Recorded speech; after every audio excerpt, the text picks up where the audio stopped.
আসসালামু আলাইকুম প্রিয় দর্শক, অন্যমঞ্চের আলোচনায় আপনাদের সকলকে আমন্ত্রণ জানাচ্ছি।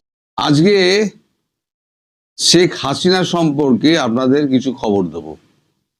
অনেকদিন ধরেই আপনারা বলছেন শেখ হাসিনা সম্পর্কে কোনো খবরাখবর আপনি দিচ্ছেন না। আরে খবর না হলে আমি দেব কি করে?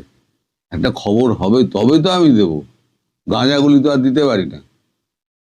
এই যে আপনাদের পররাষ্ট্র উপদেষ্টা, এই পররাষ্ট্রমন্ত্রী, উপদেষ্টা বলতে বলতে এখন তো উপদেষ্টা মুখ দিয়ে বেরিয়ে যায়। পররাষ্ট্রমন্ত্রী যিনি এই কোয়ার্টার থেকে ওই কোয়ার্টারে গিয়ে এনএসি থেকে পররাষ্ট্রমন্ত্রী হয়ে গেলেন, তিনি 27 তারিখ শুক্রবার ভারতে আসছেন। ভারতে এসে তিনি আমাদের বিদেশমন্ত্রী ডক্টর জয়শঙ্কর এবং আমাদের স্বরাষ্ট্রমন্ত্রী অমিত শাহ এবং এনএসএ অজিত দোভালের সঙ্গে দেখা করবেন।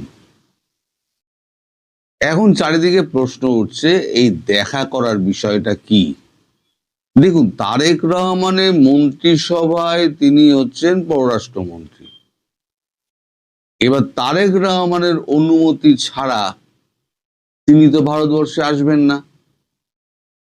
তাহলে ভারতবর্ষে কি বার্তা নিয়ে আসছেন, প্রশ্ন হচ্ছে সেইখানে। ভারতবর্ষে এই যে আপনাদের খলিলুর রহমান আসছেন পররাষ্ট্রমন্ত্রী, তিনি কি বার্তা তারেক রহমানের নিয়ে আসছেন। আমি কতগুলো জিনিস আগে আপনাদের বলে দিই, তারপর শেখ হাসিনা প্রসঙ্গে আসবো। তার সঙ্গে দেখা হওয়ার ব্যাপার ট্যাপারগুলো তো আসবো, কার কার সঙ্গে দেখা হবে, তার কি প্রসেসে দেখা হবে, সেই সমস্ত প্রসঙ্গে আসছি। কিন্তু আর কি কি তিনি বার্তা নিয়ে আসছেন সেটা যতক্ষণ না পর্যন্ত আপনাদের বলছি, আপনাদের কাছে ব্যাপারটা পরিষ্কার হবে না। এক হচ্ছে 22 তারিখ চাইনিজ অ্যাম্বাসেডার তিনি দেখা করেছিলেন তারেক রহমানের সঙ্গে। তারেক রহমানের যে প্রেস উইং এই ব্যাপারে একদম নিশ্চুপ। তারপর চাইনিজ অ্যাম্বাসেডার নিজে একটা প্রেস কনফারেন্স করেন। প্রেস কনফারেন্স করে তিনি অভিযোগ করেন বা বলেন যে বাংলাদেশ এবং চীনের মধ্যে যারা দূরত্ব তৈরি করার চেষ্টা করা হচ্ছে সেটা চীন খুব ভালো করে মেনে নিচ্ছে না। তার এটা বলার কারণ কি? কারণ তো কিছু একটা ঘটেছে। কারণ ভারতের প্রেসক্রিপশন মেনে যে 10 দফা প্রেসক্রিপশন দেওয়া হয়েছিল, যে 10 দফার ওপরে রাজি হয়েছিলেন তারেক রহমান, সেগুলো আস্তে আস্তে তো বাস্তবায়ন হচ্ছে। আপনারা নিজেরাই দেশের হাল থেকে বুঝতে পারছেন যে আস্তে আস্তে কোন দিকে যাচ্ছে। তো সেই বাস্তবায়নের মধ্যে একটা ছিল যে চীনের সঙ্গে সমস্ত সম্পর্ক কেটে ফেলতে হবে। এখানে আমেরিকারও একটা শর্ত ছিল যে অস্ত্র কেনা, সাবমেরিন কেনা, জাহাজ কেনা, এই সমস্তগুলো বন্ধ করতে হবে। আর ভারত বলেছিল যে আমাদের উপমহাদেশে চীনকে ঢুকতে দেওয়া যাবে না। বিশেষ করে তিস্তা প্রকল্পে যে একে ডেকে আনা হয়েছে, চাইনিজ ইঞ্জিনিয়ারদের ডেকে আনা হয়েছে, সরকারকে ডেকে আনা হয়েছে ইউনুসের দপ্তর থেকে, সেটা থেকে বাংলাদেশকে সরে আসতে হবে। সম্ভবত, আমি নিশ্চিত না, সম্ভবত তারেক রহমান সেই বার্তাটাই দিয়ে দিয়েছেন। তাতেই চাইনিজ অ্যাম্বাসেডার তিনি খুব ক্ষেপে গেছেন। ক্ষেপে গিয়ে তিনি এই প্রেস কনফারেন্সটা করে তিনি তার ক্ষোভ উগরে দিয়েছেন। যারা এই দূরত্ব তৈরির চেষ্টা করছে সেটা ওয়াশিংটনের দিকে ইঙ্গিত করলেন না ভারতের দিকে ইঙ্গিত করলেন তা আমি জানি না। সেটা চীন ভালো করে মেনে নেবে না। আরে মেনে নেবে না তো বয়ে গেল, ভারতের কি আছে, বয়ে গেল। না আমেরিকার কেউ যাবে আসবে, না ভারতের কেউ যাবে আসবে। তুই এখন তোর অবস্থা, নিজের অবস্থা খুব খারাপ, বেশি লপচপাস না, তাহলে আরো বড় গাড্ডায় পড়ে যাবি। ভারত যদি পাশ থেকে যদি সরে যায় আর যদি মার্কেট বন্ধ করে দেয়, তাহলে বসে বসে লবেন চুষতে হবে, আর কোনো উপায় থাকবে না। এছাড়া যে সমস্ত ওই চীনের যে সাঙ্গপাঙ্গ এবং চীনের সাঙ্গপাঙ্গ যারা ছিল এবং পাকিস্তানের সাঙ্গপাঙ্গ যে 6জন অফিসার ছিল, সামরিক অফিসার ছিল, তাদেরকে তো প্রথম দফায় সরিয়ে দেওয়া হয়েছিল। এবারে গতকালকে না আজকে 8জন সামরিক শীর্ষকর্তাকে, যারা ইউনূসের খুব প্রিয় ভাজন ছিল, এই 8জন, আমি এখন নাম জানতে পারিনি, 8জনকে তাদেরকে পররাষ্ট্র মন্ত্রণালয়ে তাদেরকে দিয়ে দেওয়া হয়েছে। অর্থাৎ সামরিক বাহিনীর সঙ্গে তাদের আর কোনো রকম যোগাযোগ থাকছে না। কেউ পররাষ্ট্র মন্ত্রণালয়ে তারা নানান রকম কাজকর্ম মধ্যে তারা সবাই যে অ্যাম্বাসেডর হবেন তার কোনো মানে নেই, বা রাষ্ট্রদূত হবেন। কেউ কেউ পররাষ্ট্র মন্ত্রণালয়ে কেরানীয় হয়ে থাকবেন, বা উঁচু পদে থাকবেন, অ্যাটাশে প্যাটাশে হয়ে থাকবেন, বা কোনো সচিব ফচিব হয়ে থাকবেন, কিন্তু সেনাবাহিনীর সঙ্গে তাদের কোনো সম্পর্ক থাকবে না। অর্থাৎ সেনাবাহিনীকে ধীরে ধীরে ধীরে ধীরে কিন্তু চুরিয়া কষা যাকে বলে না হিন্দিতে, আর্ম টুইস্টিং করছেন তারেক রহমান, এবং পেছন দিক দিয়ে ওই মেঘনাথের মতো মেয়ের আড়াল থেকে খেলছেন আমাদের নরেন্দ্র মোদী। প্রণয় ভার্মার সঙ্গে তারেক রহমানের তারেক রহমান বলছি, খলিলুর রহমানের একটা বৈঠক আছে। বৈঠক মানে কি, খলিলুর রহমান তাকে, আমাদের প্রণয় ভার্মাকে, রাষ্ট্রদূতকে তিনি ইফতারে নেমন্তন্ন করেছেন। ইফতারে নেমন্তন্ন, সেটা এখন খলিলুরের বাড়িতেও হতে পারে বা তৃতীয় কোনো জায়গায় হতে পারে। তাই প্রণয় ভার্মার ওখানে হচ্ছে না, কারণ এটা তো ইফতারটা দিচ্ছে, নেমন্তন্ন করেছেন তো খলিলুর রহমান, তাহলে তাকেই অ্যারেঞ্জমেন্টটা করতে হবে, তিনি করছেন। এই যে সমগ্র এই যে আপনার চীনের সঙ্গে সম্পর্ক কাটা, তিস্তা প্রকল্প থেকে চীনকে সরিয়ে দেওয়া, তারপর সামরিক কর্তাদের সমস্ত চীন পাকিস্তানের সঙ্গে যাদের সাথে সম্পর্ক ছিল কেটে দেওয়া, এবং ইউনূসের সঙ্গে যাদেরকে এ করা ছিল, মানে যোগাযোগ ছিল এবং প্রিয় পাত্র ছিল, তাদেরকে সরিয়ে দেওয়া, এই যে টোটাল যে ব্যাপারটা হচ্ছে, এটা ভারতকে জানানোর জন্য পররাষ্ট্রমন্ত্রীর এখানে আসা, এবং তারেক রহমানের সঙ্গে তার একটা, মানে জয়শঙ্করজির এবং মোদিজির একটা বৈঠকে ডেট ঠিক করা। এখানেই শেষ নয়, আর একটা হচ্ছে ব্যাপার, সেটা হচ্ছে শেখ হাসিনার সঙ্গে তারেক রহমানের হয়তো মুখোমুখি একটা বৈঠকের অ্যারেঞ্জমেন্ট ভারত করতে পারে। বরফটা গলতে গলতে কোথায় গিয়েছে আপনারা দেখুন, লক্ষ্য করুন। এই যে শুক্রবার দিন খলিলুর রহমান আসছেন, খলিলুর রহমান আসছেন, এক হচ্ছে তারেক রহমান আর মোদির দেখা সাক্ষাৎ করা, দুজনের মধ্যে কথাবার্তা হওয়া। এছাড়াও শেখ হাসিনার সঙ্গে তারেক রহমানের যে বৈঠকটা হওয়ার, বা বৈঠক একটা করানোর জন্য তিনি একটা ডেট ফিক্স করবেন, কারণ তারেক রহমান ভারতবর্ষে আসছেন খুব সম্ভবত 2 অথবা 3 এপ্রিল, অথবা 3 অথবা 4 এপ্রিল।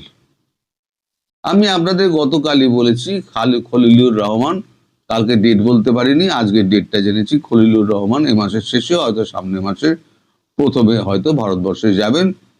তিনি মানে রাষ্ট্রীয়, মানে এতে থাকবেন। তো যাই হোক, থাকাটা বড় ব্যাপার নয়, আসলটা হচ্ছে কাজ। এর মধ্যে সব থেকে গুরুত্বপূর্ণ বিষয় যেটা হয়ে দাঁড়াচ্ছে, ভারতবর্ষের এতে আপত্তি নেই, ভারতবর্ষ আগ্রহী রয়েছে তারেক রহমানের সঙ্গে শেখ হাসিনার একটা বৈঠকের সামনাসামনি 1-to-1 একটা বৈঠকের ব্যবস্থা করা হবে। এটা এপ্রিল মাসে করা হচ্ছে এই কারণে, আমি বলেছিলাম যে নরেন্দ্র মোদী ইসরায়েল যাবেন, তার ইসরায়েল যাওয়ার কথা। ইসরায়েল থেকে ফিরে এলে পরে তারপরে দেশের কিছু কাজকর্ম রয়েছে, দেশের কাজকর্ম অনেক ব্যস্ত থাকেন উনি। ঠিক হচ্ছে 2 অথবা 3 অথবা 3 অথবা 4 এপ্রিলে তারেক রহমান আসবেন, তখনই মোদিজির সঙ্গে তার কথা হবে এবং একই সঙ্গে চেষ্টা করা হচ্ছে যে শেখ হাসিনার সঙ্গে সেখানে বৈঠক করানো। যদি কোনো কারণে সেই সময় শেখ হাসিনার সঙ্গে বৈঠক তার না হয়, তাহলে পরবর্তী একটা সময়সূচি বার করা হবে। তবে এই বৈঠকের ব্যাপারে এতটুকু জানা গেছে যে শেখ হাসিনার পক্ষ থেকে কোনো আপত্তি করা হয়নি। তিনি দেখা করতে রাজি হয়েছেন এবং আলোচনার জন্য তিনি রাজি আছেন। আপাতত এইটুকু খবর রয়েছে।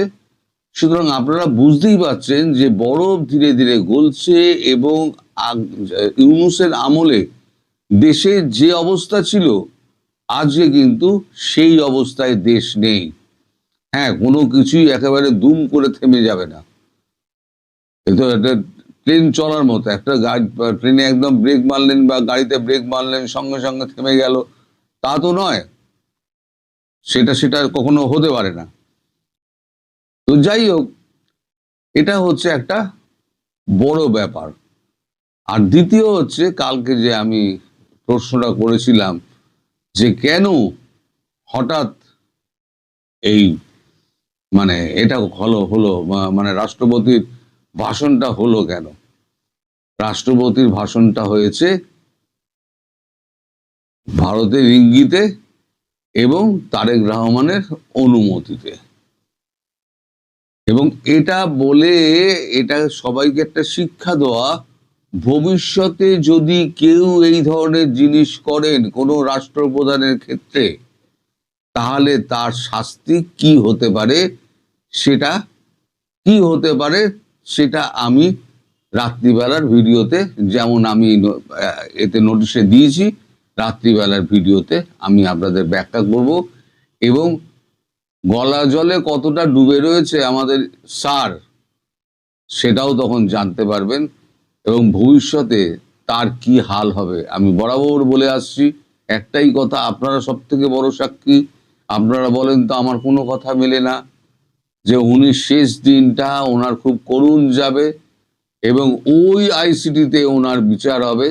আসিফ নজরুল, আমাদের মোহাম্মদ ইউনূস, রেজওয়ানা চৌধুরী, এই যে আমাদের ওই ডাস্টবিন শফিক, সব দিয়ে ওইখানে কিন্তু শুরু হবে এবং তার প্রাথমিক পর্ব শুরু হচ্ছে আমাদের তাজুল ইসলামকে দিয়ে। আজকে সম্ভবত তাজুল ইসলামের বিরুদ্ধে একটা করা হচ্ছে, মামলা করা হচ্ছে। মামলাটা করছে দুদক। আপাতত এই খবর আমার কাছে আছে। রাত্রি 10:30টার ভিডিওর জন্য আপনারা সবাই অপেক্ষা করুন, তখন আরো অনেক গরম গরম খবর দেবো। সবাই ভালো থাকবে। বাংলাদেশের নতুন সরকারের কাছ থেকে এখনো আনুষ্ঠানিকভাবে কোনো গ্রিন সিগন্যাল পায়নি আওয়ামী লীগ। তা সত্ত্বেও দলটির নেতাদের দেশে ফেরার নির্দেশ দিয়েছেন দিল্লিতে থাকা দলটির সভানেত্রী শেখ হাসিনা। বাংলাদেশের নির্বাচন পরবর্তী পরিস্থিতি এবং আওয়ামী লীগের ভবিষ্যৎ কর্মসূচি নিয়ে 24শে ফেব্রুয়ারি সকালে দলের ওয়ার্কিং কমিটির বৈঠকে ভার্চুয়ালি এ নির্দেশ দেন শেখ হাসিনা। কলকাতায় আওয়ামী লীগের এক প্রেসিডিয়াম সদস্যের বাড়িতে মিলিত হয়েছিলেন ওয়ার্কিং কমিটির সদস্যরা।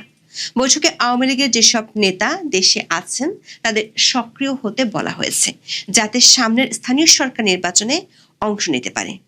সব মিলে আওয়ামী লীগকে সক্রিয় করতে 5টি সিদ্ধান্ত হয়েছে বলে দলটির একাধিক সূত্রে জানা গেছে। তবে দলটি নিষেধাজ্ঞা প্রত্যাহারের ব্যাপারে কোনো সিদ্ধান্ত হয়েছে কিনা তা বৈঠক সূত্রে নিশ্চিত হওয়া যায়নি। শেখ হাসিনা মঙ্গলবারের বৈঠকে যেভাবে নেতাদের দেশে ফিরতে মানসিক ও অন্যান্য প্রস্তুতি নিতে বলেছেন, তাতে বৈঠকে অংশ নেওয়া কোনো নেতার ধারণা শেখ হাসিনা নিষেধাজ্ঞা প্রত্যাহারের ব্যাপারে কোনো ইতিবাচক বার্তা পেয়ে থাকতে পারেন। আবার মার্চের শুরুতে দিল্লি হয়ে ঢাকা আসছেন মার্কিন দক্ষিণ ও মধ্য এশীয় বিষয়ক সহকারী পররাষ্ট্রমন্ত্রী পল কাপুর। পল কাপুরের এই সফরের মধ্য দিয়ে বাংলাদেশের রাজনৈতিক অঙ্গনে বেশ কিছু পরিবর্তন হতে পারে বলেও কয়েকটি সূত্রে আভাস পাওয়া গেছে। বিস্তারিত জানতে চলুন যাওয়া যাক বিশ্লেষণে। নির্বাচনের পর থেকে বাংলাদেশের বিভিন্ন জায়গায় আওয়ামী লীগের নেতাকর্মীরা দলীয় কার্যালয়ে প্রবেশের চেষ্টা করছেন বা তালা খুলে ভেতরে প্রবেশ করেছেন, এরকম খবর উঠে আসছে সংবাদ মাধ্যমে।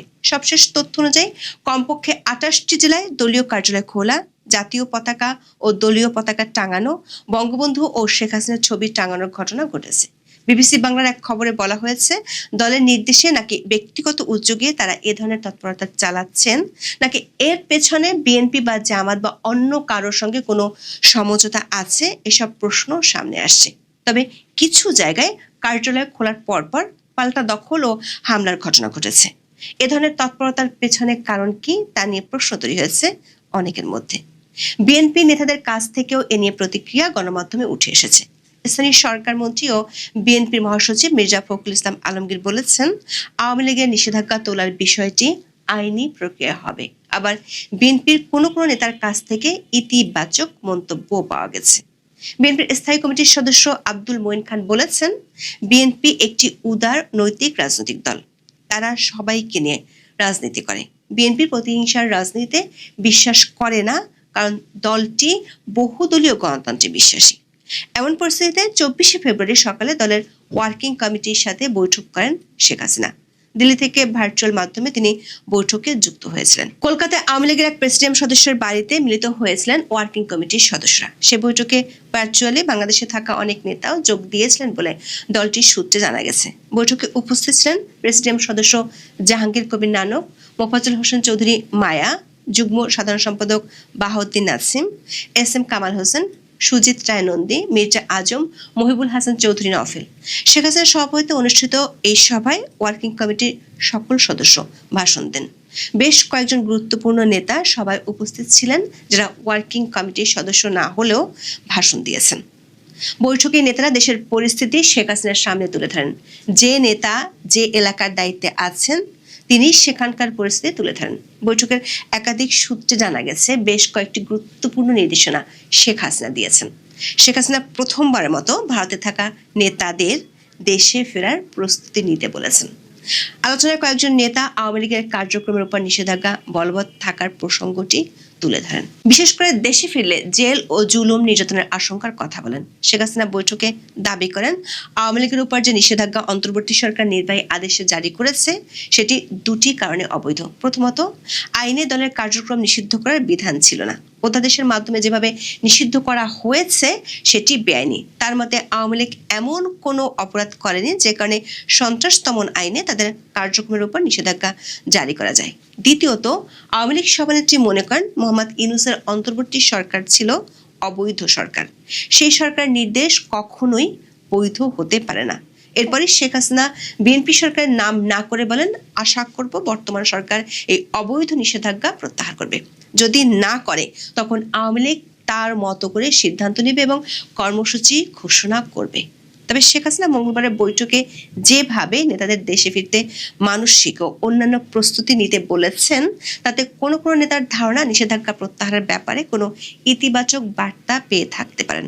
বৈঠকে শেখ হাসিনা দেশে থাকা নেতাদের সক্রিয় হতে নির্দেশ দিয়েছেন। বিশেষ করে 8টি বিভাগের দায়িত্বপ্রাপ্ত যারা দেশে আছেন তাদেরকে তৎপরতা বাড়ানোর নির্দেশ দেওয়া হয়েছে। জেলা পর্যায়ে নেতাদের স্থানীয় সরকার নির্বাচনে অংশ নেওয়ার জন্য প্রস্তুতি নিতেও বলা হয়েছে। পর্যায়ক্রমে দলীয় তৎপরতা বাড়ানোর মধ্য দিয়ে 17 মার্চ দলীয়ভাবে বঙ্গবন্ধু শেখ মুজিবুর রহমানের জন্মদিন পালন করতে চায় দলটি। জানা গেছে, দেশের ভিতরে দলটির সাংগঠনিক তৎপরতা বাড়াতে দেশের মধ্যে কারাগারে আছেন এমন প্রথম সারির 12 জন নেতার জামিনের উদ্যোগ নিতে আইনজীবীদের একটি টিম গঠনের চিন্তা ভাবনা করছে। ঢাকায় একজন সাবেক এমপির নেতৃত্বে আপাতত দলটির সাংগঠনিক তৎপরতা বাড়ানো হতে পারে। ওই নেতা ইতিমধ্যে আন্তর্জাতিক পক্ষগুলোর সাথে একাধিক বৈঠক করেছেন। বিশেষ করে বাংলাদেশের সামনের মাসে সফরে আসছেন মার্কিন দক্ষিণ ও মধ্য এশীয় বিষয়ক সহকারী পররাষ্ট্রমন্ত্রী পল কাপুর। বাংলাদেশের পররাষ্ট্র মন্ত্রণালয়ের একটি সূত্র বলছে, মার্কিন দক্ষিণ ও মধ্য এশীয় বিষয়ক সহকারী পররাষ্ট্রমন্ত্রী পল কাপুর মার্চের শুরুতে দিল্লি হয়ে ঢাকা সফরে আসবেন।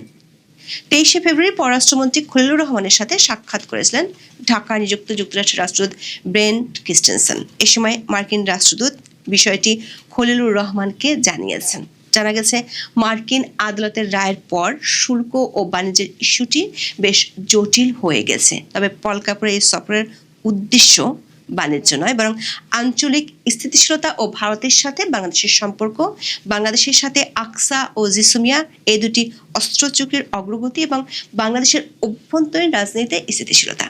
আওয়ামী লীগের নিষেধাজ্ঞা নিয়ে তার এই সফরে আলোচনা হতে পারে। নির্বাচনের আগে ইস্যুটি নিয়ে মার্কিন রাষ্ট্রদূতের সাথে বিএনপি ও জামাত ইসলামের হাই কমান্ডার আলোচনাও হয়েছিল। সূত্রগুলো বলছে, পল কাপুরের সফরের পর বাংলাদেশের রাজনীতিতে ধীরে ধীরে বেশ কিছু নাটকীয় পরিবর্তন আসতে পারে বলে সংশ্লিষ্ট অনেকে মনে করছেন।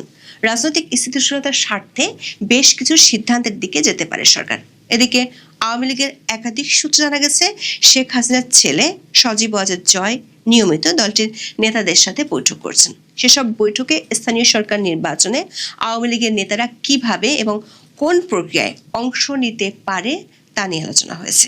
স্থানীয় সরকার নির্বাচন যদি দলীয় প্রতীকে হয়, তাহলে নিষেধাজ্ঞা প্রত্যাহার করা না হলে আওয়ামী লীগের প্রার্থীরা নৌকা প্রতীক নিয়ে নির্বাচন করতে পারবে না। তবে দলটির শীর্ষ নেতারা আশা করছেন, স্থানীয় সরকার নির্বাচনের আগেই রাজনৈতিকভাবে একটি গ্রহণযোগ্য সিদ্ধান্ত আসতে পারে।